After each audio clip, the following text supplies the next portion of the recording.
sensiz karanlık otaqda Islanır göz yaşımdan varaqda Xoşbəxt yaşa sən də ki bu haqda düşünmə Öz canın üçün bitər bu kədərlə Bilmək olmaz nələr var qədərdə Bir təbəssüm dağ çəkər bu dərdə Üzülmə Yanımda ol varlığın hiss edin duyum mən Məst olum gül qoxundan uyum mən İstərəm seninlə baş qoyum mən öncə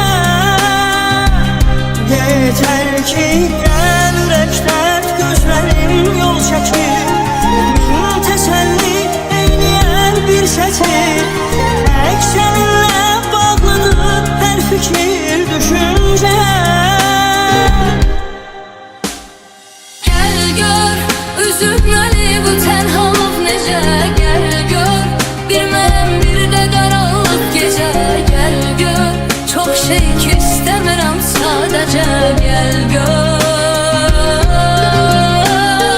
Gəl gör